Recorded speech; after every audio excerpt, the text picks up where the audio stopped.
His name is Oscar Brown Jr., my buddy. You are a mark. I consider you one of the most important poets I know. I tell you why.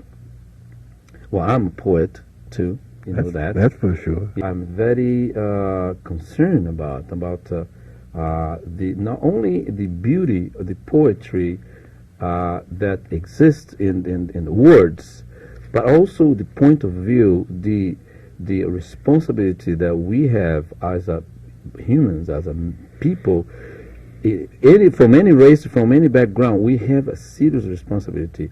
You are one of the most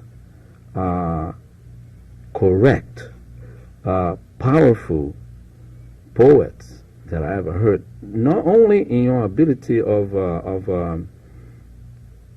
really writing and creating the poetry and about your inspiration, but how you do your presence, your moment, your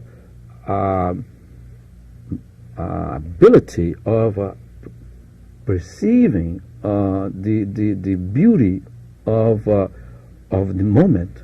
Performing, we just did a performance not too long ago, Varnished Bar and Grill, and the Valentine's Day was that, and it was amazing how you take over the whole space, great life right there on spot, and you did that. I was like producing, and sometimes I forgot that I had a position there. You know what I mean? Even to play, because I had to go and stage with you. I said, "Oh, I'm working here," because I wasn't I wasn't an audience. You know what I mean? It was hard for me to go and be on stage because I wanted to see what you're doing. And in my opinion, you are,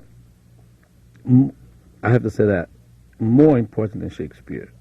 I pay a lot of attention to you. I pay a lot of attention to Shakespeare, and I am really rewarded by your compliments. No, yeah, you just embellished my music with your poetry, everything you write. I tell you, write it down. Because sometimes you say something and I say, no, write it down. I don't want to miss that because everything is a history for me. So you say something, I say, hey, write it down. Right? Yes, the devil will do that to you. Yes, that's write good. it down. That's good. You say, maybe come with another phrase, but that one I want to. But anyway, so what's your major work? I mean, what do you consider your major work through, the past? Rescue. I'm involved in trying to rescue black people from racist situation in which it's very difficult to maintain our position on the food chain. I've come to realize that every day something fresh has to die so I can live.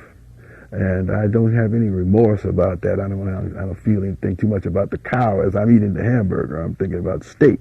Right. And it's a kind of rough world like that. You can't expect that any other species is going to back down off their position on the food chain to give you so you can eat better and they eat less. Nobody even expects that. So you have to find those means by which you can earn your place on the food chain one way or another. Some people do it by force. Well, all people do it by force. It's a question of whether the force is violent or otherwise.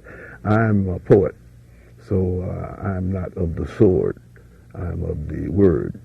And I think it's possible to organize words. You mentioned Shakespeare. I've attended recently a performance in Washington of Shakespeare at Carter Barron Theater outdoors, and thousands of people were there. And this guy wrote this stuff 500 years ago. These words were put down 500 years ago, yet they retain enough energy to have energized all those people into that place, put gasoline in their cars and paid their babysitters and put on their clothes and got them to come there energized by these words.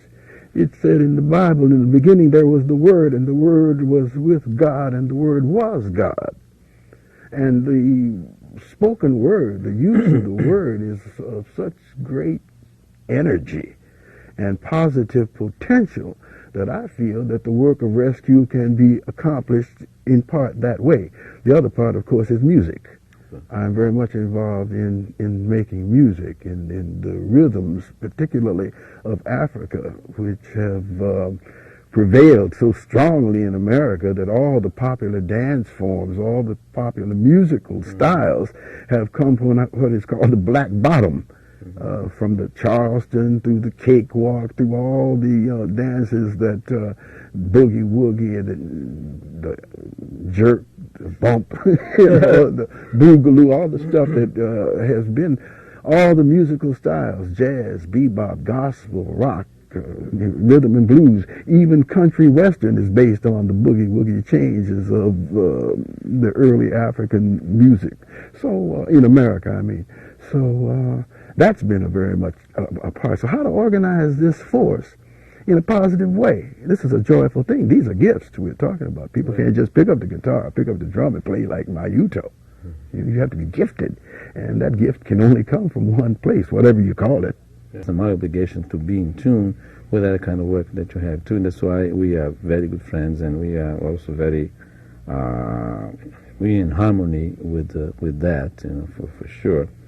Well, there's a part of your life that, of course, I cannot leave out, which is one of the most beautiful parts of your life and one of the most talent parts of your life, and one of the most inspirational parts of your life, Gene. You didn't expect that. Yes, I did. The way you were setting it up, there could only be one person. Oh, come here. Oh, okay. I'm so glad. I'm so glad I was not like too abrupt. Well, Gene and I met here in Los Angeles, right, at Red Fox's house at a party. I was playing in the club up on Sunset Boulevard at the time. She was playing in, I think it was called Basin Street West on Pico and Western, and she was dancing in the chorus. She was the lead dancer. She had toured in Europe with a company and had been part of a company called Trio Black Venus, I believe. Anyway, I met her when she had shortly returned from Europe, and I was performing here, and I saw her at this party, and nothing in the world was ever the same. Yeah. I know. I saw this poster that you have there at your wall. Yes. And it's a magic in that poster. You know, you and Gene, I mean, it was a magic there. What happened with the arts? I mean, in general, I mean, there's a twist there. Got derailed to a certain extent, you know, just taken off track. I can remember when I was younger, I used to go around to what they call black student unions, organizations of young black students who were in the colleges all along the California coast, from San Diego all the way up to San Francisco. We performed in a whole bunch of these colleges. I used to always encourage the kids to get into television because that's instant world. But now when I look what they're doing on television, some of it is so vulgar and so ugly, you know. It lacks the beauty and the possibility that exists for it to really ennoble people and dignify people. The romanticism that had a kind of became a dry, and the attitude of the young people had become very harsh, and I don't believe that you can blame the babies for their attitude, since we have charge of them from the time they come into the world.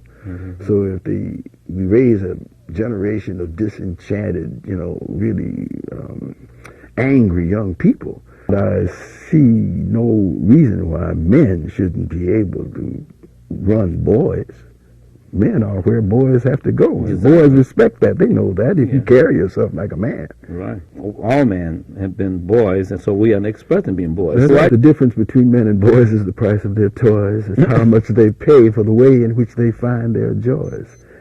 Regardless of fortune or fame or a family name, each plays in his heart the same part from the start of life's game. Men mature and may even grow mellow, far cry from the boys they begin. But within, each remains the same fellow somewhere within, much as he's always been.